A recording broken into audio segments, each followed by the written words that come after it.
आपल्याला भेटलं की नाही? मग हिच्यासाठी टाळ्या वाजवा एकदा. लक्षात आलं?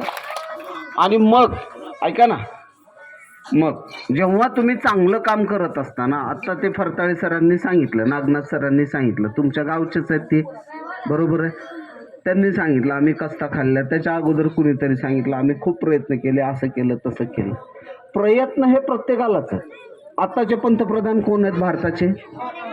नरेंद्र मोदी. काय करत होते आधी ते?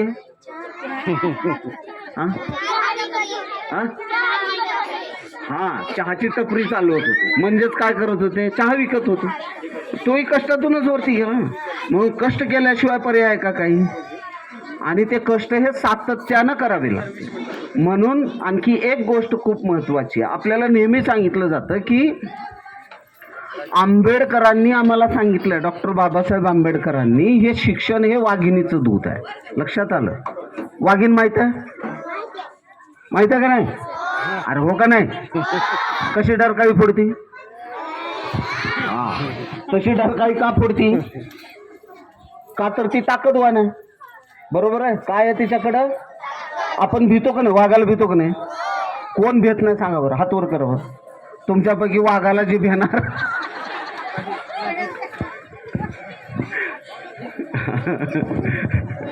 तर हे लक्षात घ्या. हा, वाघाला का भीतो आपण? तर तो सगळ्यात स्ट्रॉंग आहे. काय आहे तो? काय आहे? म्हणून आपण वाघाला भीतो. ओके, आता बघा, शिक्षण आणि वाघ हे सारखेच आहेत.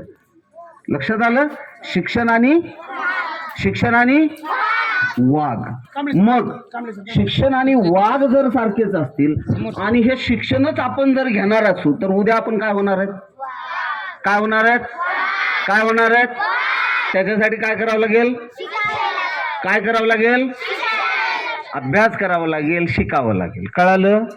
म्हणून मग तेव्हा तुम्ही शिकलात की हे सगळे खाली आणि तुम्ही बसायचं का ना आपल्याला? म्हणून हे लक्षात घ्या की शिक्षण हे एवढं महत्वाचं आहे. बाकी या शाळेच्या संदर्भामध्ये 2-3 दिवसांपूर्वी जेव्हा जाधव सर माझ्याकडे अप्रोच झाले, मला वाटतं ही दुसरी किंवा तिसरी वेळ आहे मला फरताळे सरांनी या गावामध्ये आणलेलं आहे. याच्यापूर्वी एका जिल्हा परिषद शाळेमध्ये मी येऊन गेलेलो इकडे. 1-2 वर्षापूर्वीची, 1.5 वर्षापूर्वीची घटना होती ती. आणि त्याही शाळेमध्ये आणि इथे पण मला जे दिसतंय, या शाळेनं जिल्हा परिषदेच्या शाळा जगवलेल्या आहेत. आणि या शिक्षणाच्या माध्यमातून फरताळे सर असतील, इथे ह्या आमची कन्या बनसोडे ताई असतील, किंवा फरताळे सरांचा एक भाऊ ज्यांच्या संदर्भामध्ये त्यांनी उल्लेख केला की देशातल्या सगळ्यात मोठ्या मेडिकल कॉलेज म्हणजे डॉक्टर बनण्यासाठी तो तिथे प्रयत्न करतोय सध्या. सन्माननीय श्री रवी पाटील जे आज मुंबईमध्ये महाराष्ट्र पोलीसमध्ये काम करतात, एवढी भन्नाट माणसं या शाळांनी या गावानं घडवलेली आहेत. अशासारखी खूप सारे आहेत.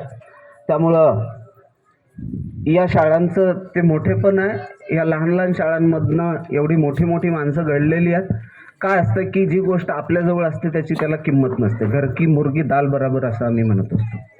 एक छोटं एक्झाम्पल सांगतो. ते सांगितलं, रवी पाटील सरांनी सांगितलं आता की IPS म्हणजे जो जिल्ह्याचा पोलीसचा बॉस आहे त्याची बदली करण्याचं काम ते तिथं रवी पाटील बसून करतात. म्हणजे त्यांचे जे IG DIG त्यांच्या सहीनं त्यांच्याकडनं फाईल पुढे प्रोसिड ऑन होत असेल.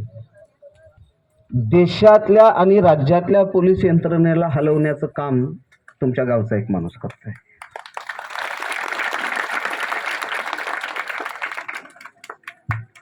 मी नागनाथ फरताळेंचं मी मागेही सांगितलं होतं, तुम्हाला माहित आहे का नाही मला माहित नाही.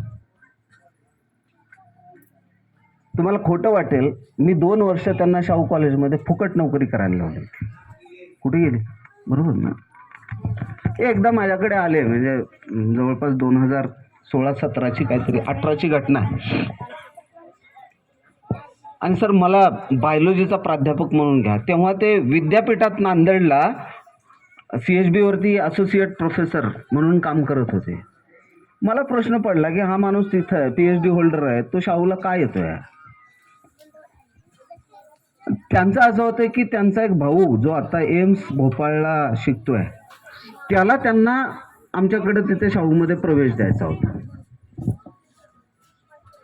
मग मला म्हणाले की सर त्याचा प्रवेश तर असेलच, परंतु मला इथं जॉब करायचा. मी म्हणलं ते सोडून इकडं काय येत आहे? मला भावाला शिकवायचं.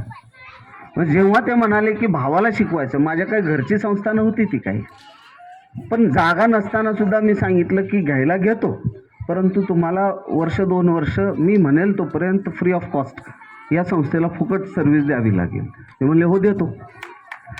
बघा सुरुवात कुठून झाली. ते डेडिकेशन या व्यक्तीनं जर स्वीकारलं नसतं, मला नाही वाटत